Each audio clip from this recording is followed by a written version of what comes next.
Había algo en el aire esa noche de octubre de 1959. No era solo el frío típico de Londres, ni el murmullo habitual de los asistentes al salón del automóvil de Earl's Court. Era otra cosa.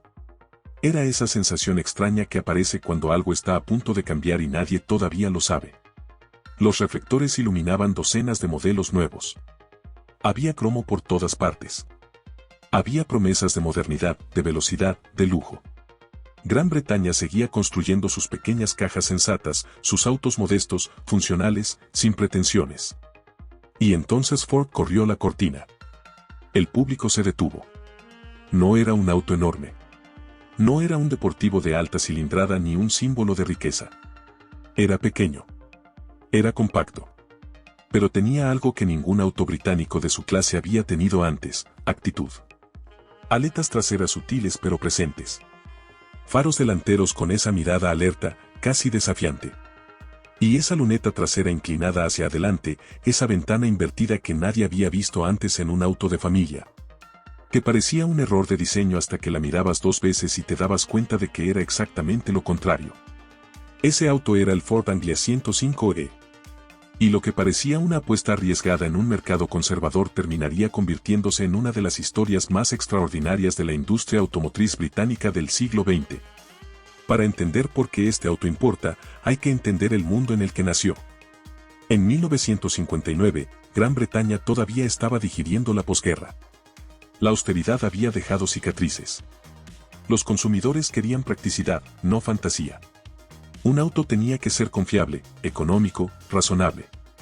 El lujo era para otros. El estilo exagerado era cosa de los americanos, con sus enormes máquinas de cromo y cola de pez que parecían naves espaciales sobre ruedas. Pero algo estaba cambiando en la cultura. El rock and roll ya no se podía ignorar. Los jóvenes querían diferenciarse. La carrera espacial había encendido la imaginación colectiva. Y en ese cruce de caminos entre la prudencia del pasado y la ambición del futuro, Ford tomó una decisión que pocos esperaban: traer a un diseñador americano y dejarle hablar con su propio lenguaje visual.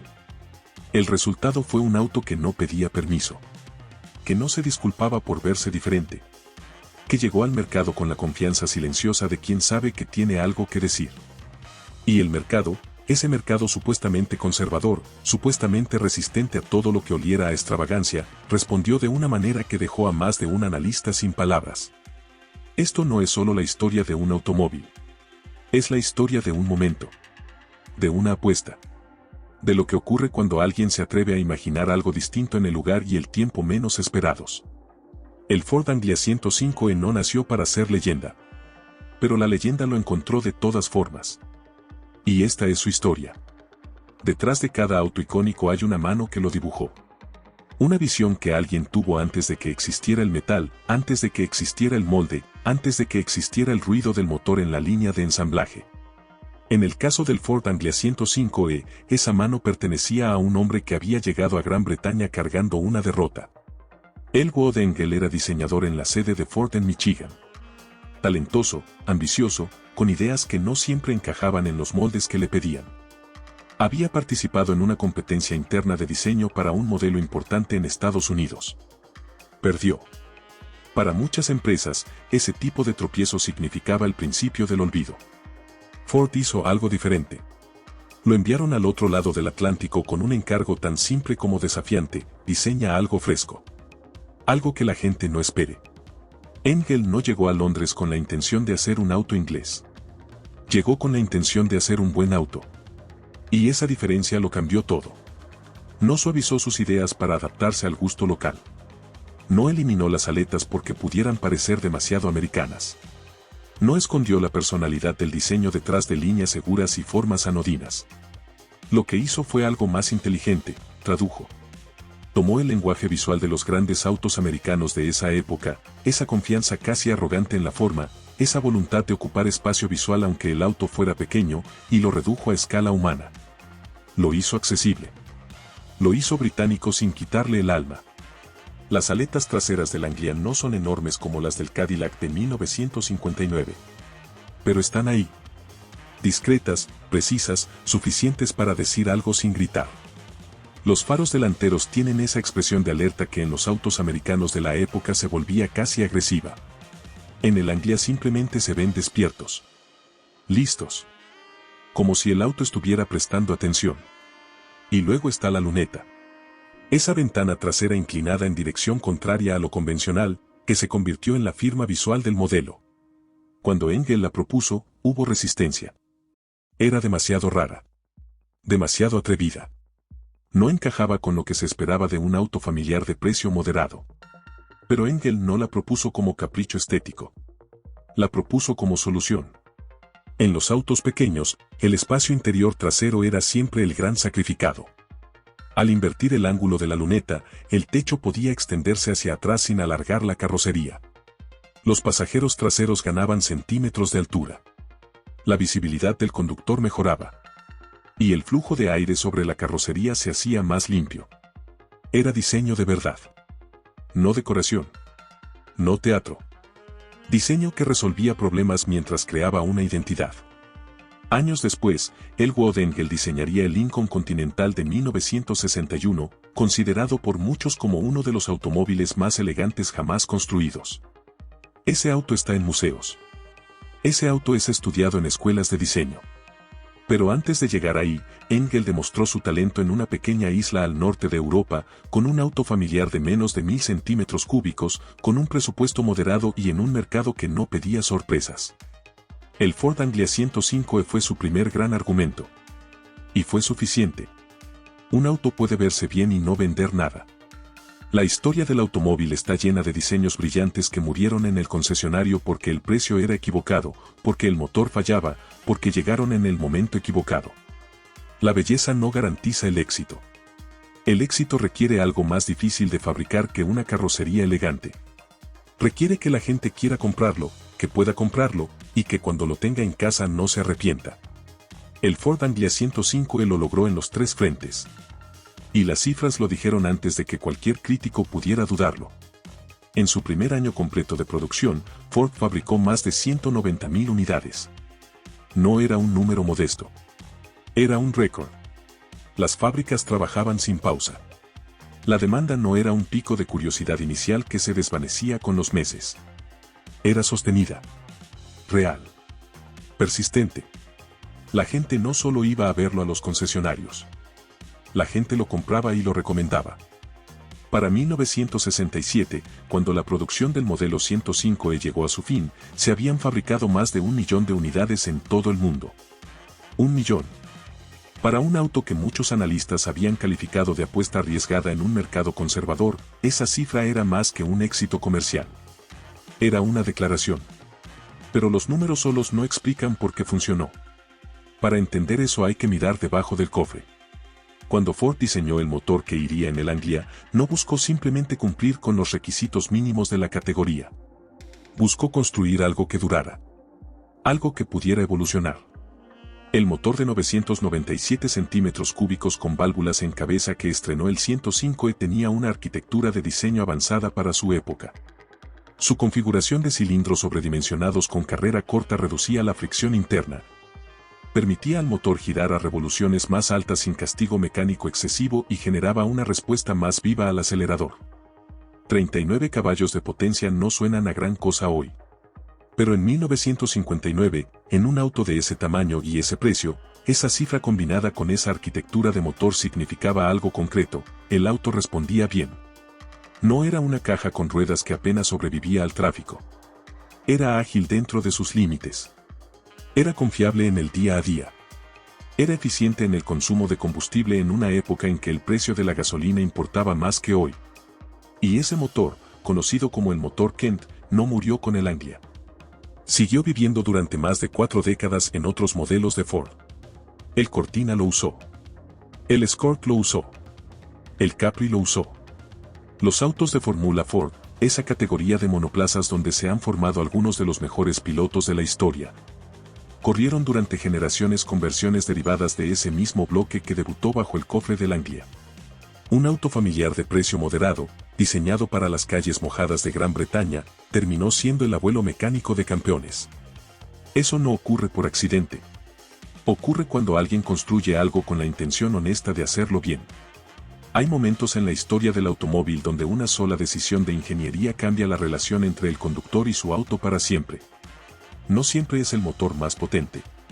No siempre es la carrocería más aerodinámica. A veces es algo tan aparentemente simple como añadir una velocidad más a la caja de cambios.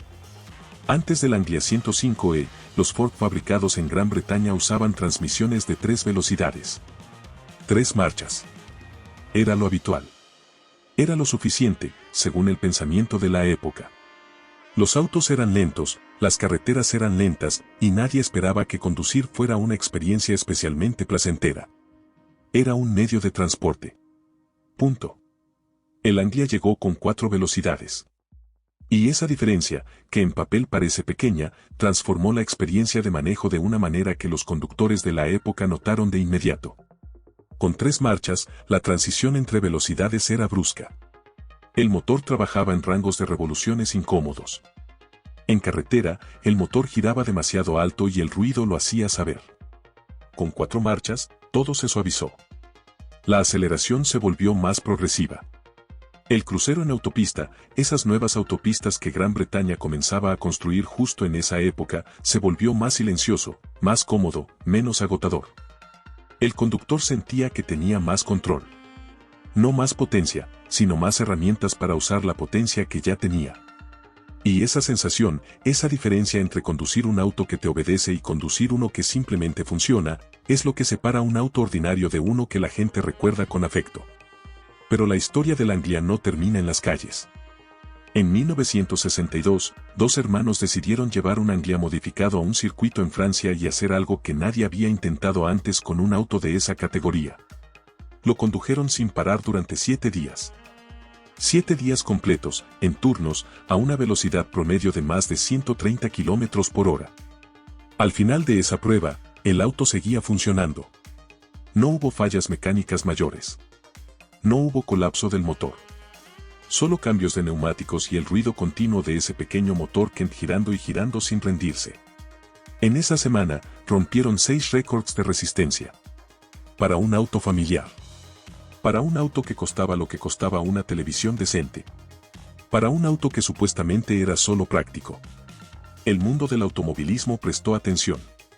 Los competidores también. Y Ford, que había apostado por ese motor, por esa caja de 4 velocidades, por esa filosofía de construir algo simple pero bien construido. Tuvo en ese circuito francés la mejor publicidad que el dinero no puede comprar, la prueba de que su auto no mentía. Los récords en papel son números. Pero la imagen de ese pequeño Anglia corriendo día y noche durante una semana entera sin romperse es otra cosa. Es el tipo de historia que viaja de boca en boca, que entra en los talleres y los garajes, que convence a un padre de familia que está mirando catálogos en un concesionario un sábado por la mañana. El Anglia no prometía ser invencible. Solo prometía ser confiable. Y cumplió con creces. Hay autos que se fabrican para impresionar en el momento y se olvidan en una década.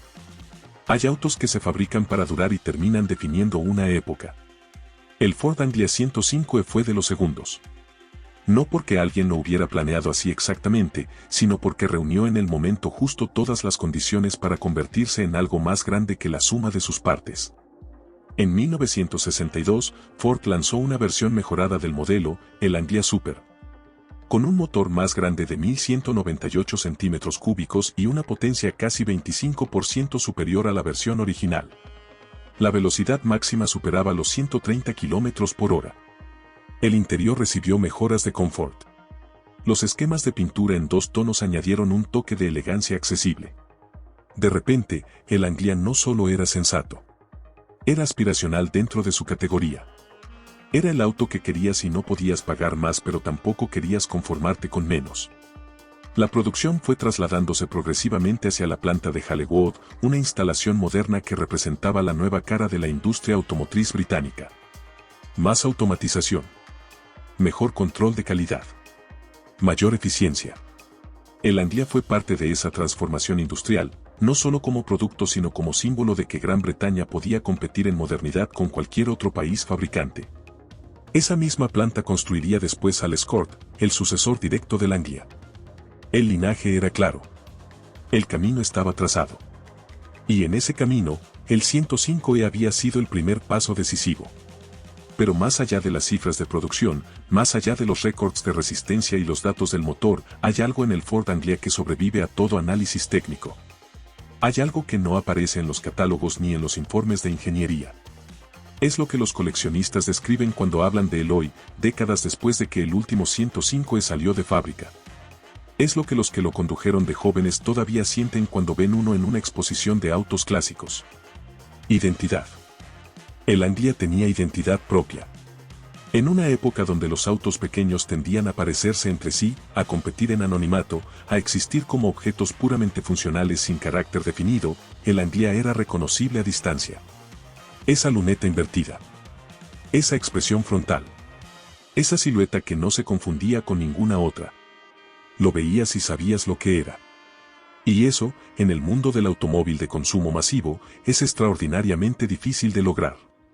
Fue el primer auto de muchos.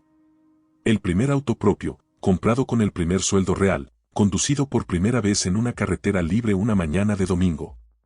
Fue el auto de los viajes de verano, de las mudanzas, de las llegadas y las despedidas. Fue testigo de vidas enteras desarrollándose a 80 kilómetros por hora sobre el asfalto gris de la Gran Bretaña de los años 60. Y cuando apareció en el cine, una nueva generación lo descubrió y entendió instintivamente que había algo especial en ese pequeño auto de formas atrevidas. No necesitaba explicación. Su carácter hablaba solo. El Ford Anglia 105E no debería haber funcionado según las reglas del mercado de su tiempo. Era demasiado audaz para el conservadurismo británico. Demasiado pequeño para las ambiciones que su diseño insinuaba. Demasiado modesto en potencia para las promesas que su silueta hacía. Pero funcionó. Vendió 1 millón de unidades. Lanzó una dinastía de motores. Formó parte de la modernización industrial de un país. Rompió récords de resistencia. Y se quedó en la memoria colectiva de una generación entera.